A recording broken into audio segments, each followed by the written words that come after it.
Here we are again. This is Kevin Johnson of Leverage Consulting, and you are listening to the Resilient Entrepreneur Podcast. And this one I'm a little bit wound up over. This is one that you may or may not know this, but with some of my podcasts, I literally come off of a call with a client and I have a really great topic, and it's something that I bring to you in a podcast. And I just finished up another really good call with a really good couple, and we're talking about them building a new future for themselves. And that really brings us to the topic of today's podcast. And the topic, and maybe consider this to be more like a statement or a quote, and that is, your why has to outweigh your comfort zone and your pain of change. So I'll say that again. Your why has to outweigh your comfort zone and your pain of change. This came about for this couple who's in this spot, and they're in a spot where technically no one is hurting. There's nothing catastrophic going on. There's nothing that's just detrimental. However, they're in this place where they're on a rat wheel. They're on this continual treadmill, one that they could literally be on for the rest of their lives until they decide to just step off at some point. And instead, they're at a place where they've come to the realization that something has to change.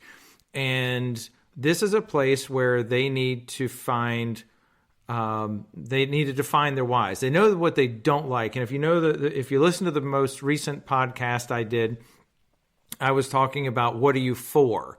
And many people are really good at figuring out what they do not like, which is fine. And that's one element of how to transition from where you are today to something else.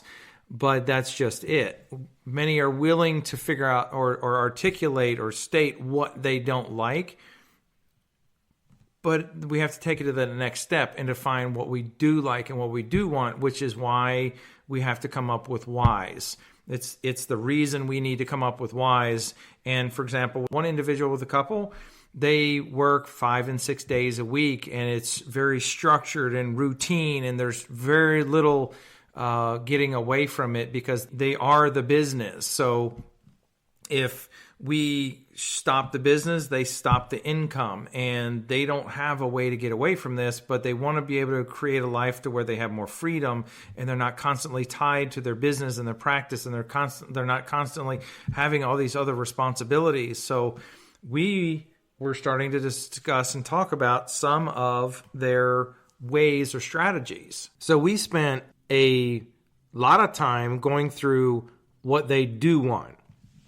So we ended up defining this area, this land, this destination of where they want to be. And as I'm describing some of this, I'm sure some of you are listening and relating to this, because I think, quite honestly, most all of us have some interest in something different, something better. And really, there's this gap in between where we are today and where we want to be.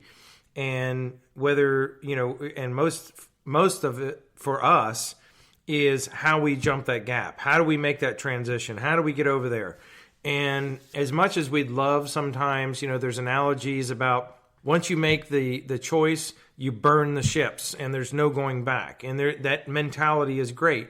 But that win or arriving at that destination does not happen that quickly. It's oftentimes a transition process, and there's things we need to figure out about how we make that transition.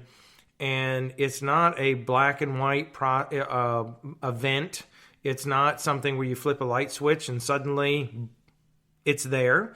It's something where we have to have strategies and ways in which we can go about doing this. So we were going through, again, their whys of what do you want to do? And for them, they want to spend more time with their family. They want to have more time for vacations. They want financial freedom. They want time to invest in their kids. And of course they want to build a business, a bigger business that they're proud of. And, they, quite honestly, they've done really well by their kids. They've done really well by themselves, but they have bigger wants for themselves. So, and again, you may be relating to some of this.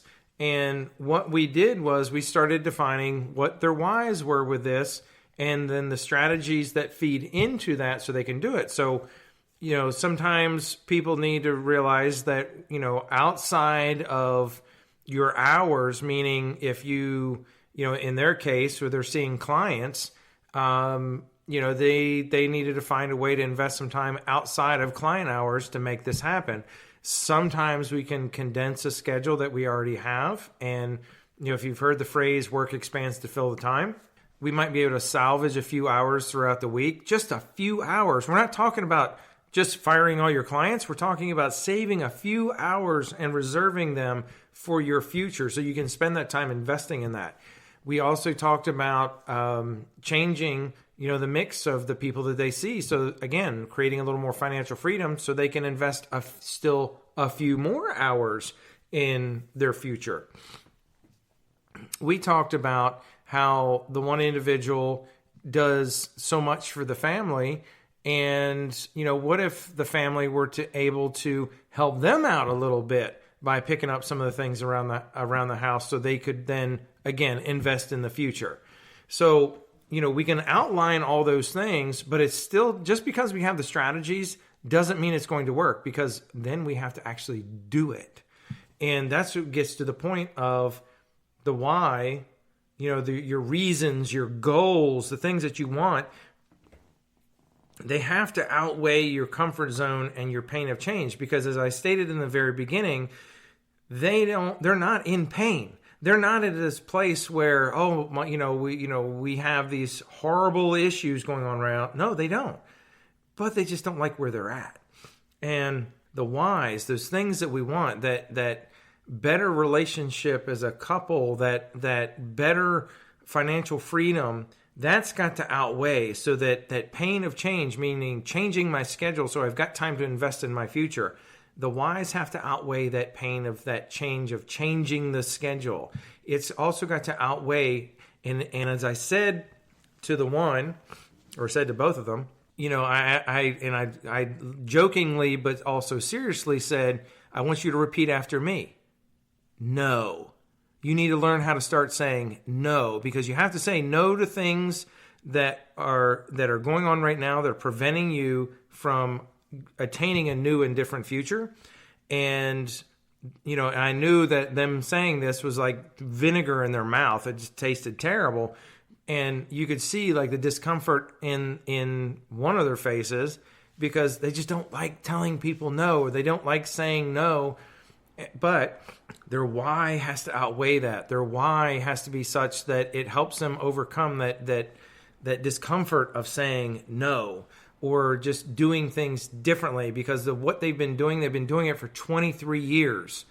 And they have to jump out of this comfort zone of where they're at right now. They don't even have to think when they go to work. They just go to work and they do amazing things for their clients. They don't have to think about it at all. And that's such an easy place to go to. And what we're talking about now is just a bit more scary. It's just different. And we have to learn new things, which is all totally cool. And it'll be fun in the long run. But that's that place where many people fall back into old patterns because they go back to that comfort zone. They go back to the things that they've always done that still makes them money and still makes the wheel go round. And now because they're going to have to create new habits. So once they have those strategies and they understand that this outweighs it, they've also got to make sure that their old patterns and their old ways and their old things that they're so used to doing, and they're really, quite honestly, a master. They're amazing at doing these things, that they got to step away from that and start saying no to that to be able to create that new future. And I wanted to be able to bring all this to you because this is one of those things that quite honestly, everyone deals with in some way, shape, or form, whether it's your business, your job, your family, your marriage, any of these things.